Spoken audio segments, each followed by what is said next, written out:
Hello दोस्तों, ये कहानी है उन दो पत्थरों की जो एक नदी के किनारे एक स्थान पर रखे हुए थे, जिसमें से एक सफ़ेद कलर का पत्थर था, दूसरा काला था। जो सफ़ेद कलर का पत्थर था वह दिखने में बहुत खूबसूरत था, आकर्षित था, उसकी जो बनावट थी बहुत खूबसूरत थी और उसे अपने कलर पर, अपनी खूबसूरती पर बहुत घमंड था। एक कलाकार वहाँ से जाता है, उसकी नज़र उस सफ़ेद पत्थर पर पड़ती है।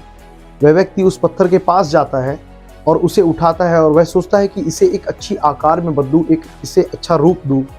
और जैसे वह उस पत्थर को लेकर चलने लगता है तो वह सफ़ेद पत्थर उसे कहता है कि तुम मुझे कहाँ ले जा रहे हो। तो वह व्यक्ति उससे बोलता है कि मैं चाहता हूँ कि मैं तुम्हें एक अच्छे आकार में बदलूँ ताकि तुम्हारी जो सुंदरता है वो और ज़्यादा बढ़ जाए। तो वह सफ़ेद पत्थर उसे कहता है कि मुझे तुम्हारी किसी कलाकारी की कोई ज़रूरत नहीं, मैं पहले से ही बहुत खूबसूरत हूँ, आकर्षित हूँ, तभी तो तुम मुझे देखकर तुम मेरे पास आए। वह कलाकार को उस पत्थर के घमंडी होने का एहसास होता है और वह कलाकार उस पत्थर को वहीं पर रख देता है। तभी बाजू में रखे हुए काले पत्थर को वह उठाता है और उससे कहता है कि तुम्हें कोई आपत्ति तो नहीं अगर मैं तुम्हें किसी एक नए आकार में बदलूं, तुम्हें एक नया रूप दूं। वह काला पत्थर बड़ी विनम्रता के साथ कहता है कि नहीं, मुझे कोई आपत्ति नहीं। तो फिर वह व्यक्ति उससे कहता है कि मैं तुम्हें छेनी हथौड़ी से मारूंगा, तुम्हें दर्द होगा, तुम्हें तकलीफ महसूस होगी, तो तभी तुम तैयार हो। वह काला पत्थर बहुत सरलता से जवाब देता है कि हाँ, मैं तैयार हूँ।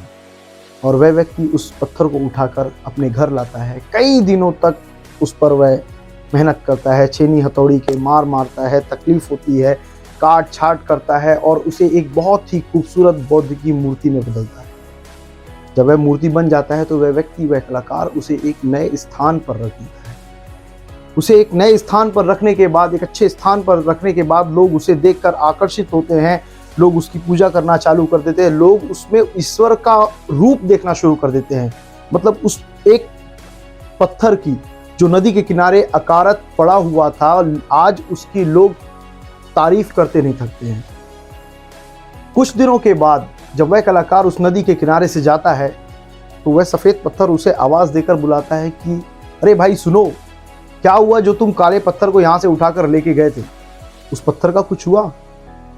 तो वह कलाकार मुस्कुराता है और उस पत्थर को, सफ़ेद पत्थर को जवाब देता है कि मैं जिस काले पत्थर को यहाँ से लेकर गया था उसने छेनी हथौड़ी के दर्द तो सहे, तकलीफ तो उठाई, मगर आज उसका स्थान ऐसे जगह पे है कि जहाँ तुम सोच भी नहीं सकते।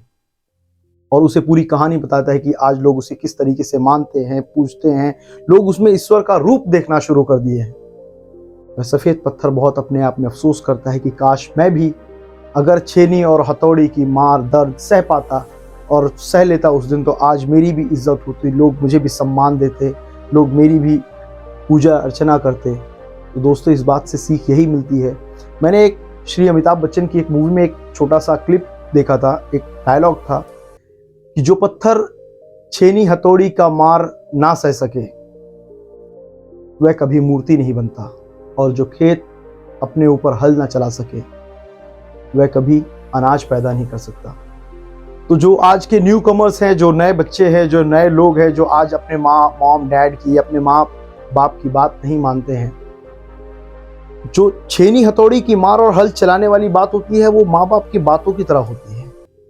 हमें चुभती तो जरूर है, मगर वो हमें एक जीवन में नया सीख देती है, जिसे आगे चलकर अगर हम उन बातों को फॉलो करेंगे, अगर हम उन बातों को गौर करेंगे, तो हमारे जीवन की जितनी भी मुश्किलें हैं वो सारी आसान हो जाएंगी। तो दोस्तों, अगर आपको वीडियो अच्छा लगा हो तो प्लीज़ चैनल को सब्सक्राइब करें, वीडियो को लाइक करें